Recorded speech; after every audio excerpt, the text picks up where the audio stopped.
ఒక్కటి మాత్రం నిజం. ఏడాదిన్నర గుంపు మేస్త్రి పాలనలో పేదల గూళ్లు కూలుతున్నాయి. ప్రజలు నిలువ నీడ కోల్పోతున్నారు. అడవుల విలపిస్తున్నాయి. ఆదివాసీలు ఆక్రందనలు పెడుతున్నారు. బడుగు జీవులు ఆర్తనాదాలు పెడుతున్నారు. మూగ జీవాల హాహాకారాలు చేస్తున్నాయి.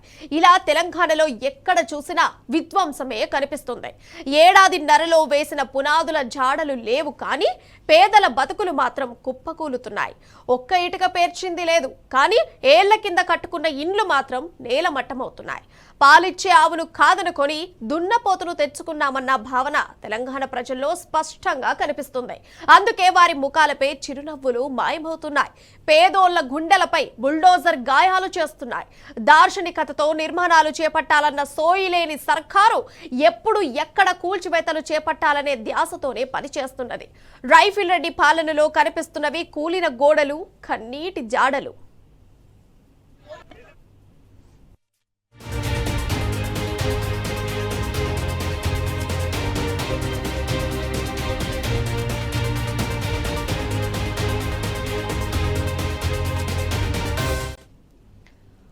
ప్రజాపాలన పగబట్టింది.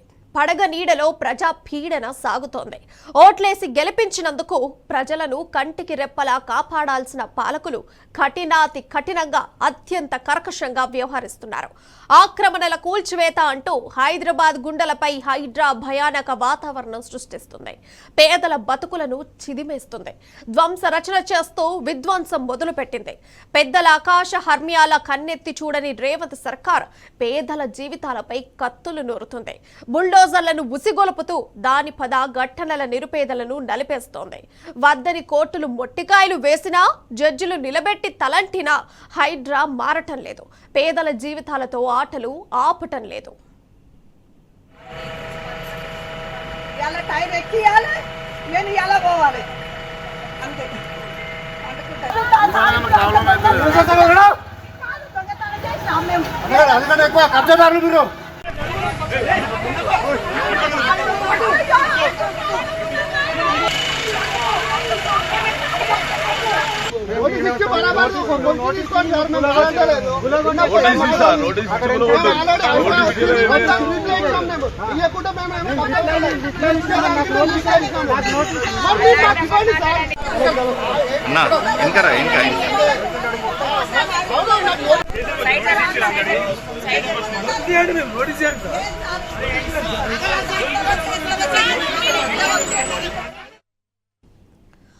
ఇవాళ పొద్దున 5 గంటలు రాజేంద్ర నగర్లోని హైదర్గూడలో ఇనుప కొరలతో యంత్రభూతం వికటాట్టహాసం వికృతం చేసింది.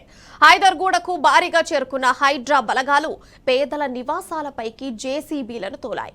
ఇళ్లకు ఇళ్లనే నేలమట్టం చేశాయి. కనీసం సామానులైనా తీసుకుపోవడానికి సమయం ఇవ్వాలని ప్రజలు కాళ్ళ వేళ్ల పడ్డా కనికరించలేదు. ఎంత ప్రాధేయపడుతున్నా వినకుండా ఎక్కడికక్కడ పేదోల నివాసాలను కూల్చేశారు. ఎంత వద్దని మొత్తుకున్నా వినిపించుకోకుండా నిర్దాక్షిణ్యంగా ప్రవర్తించారు. ఒకవైపు హైడ్రా కూల్చివేతలు చేపడుతుండగానే స్థానికులు తీవ్రంగా ప్రతిఘటించారు. తమకు కోర్టు ఆర్డర్లున్నా ఇదెక్కడ అన్యాయం అంటూ హైడ్రా అధికారులను నిలదీశారు. తమపై నుంచి జేసీబీలు పోనిచ్చి ఆ తర్వాతే తమ ఇల్లు కూలగొట్టాలంటూ టైర్ల కింద పడుకున్నారు.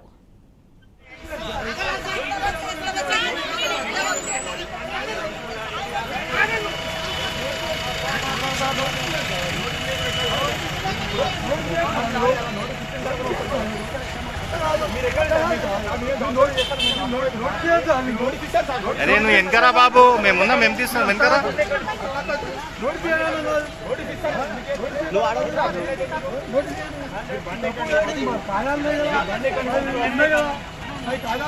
నువ్వు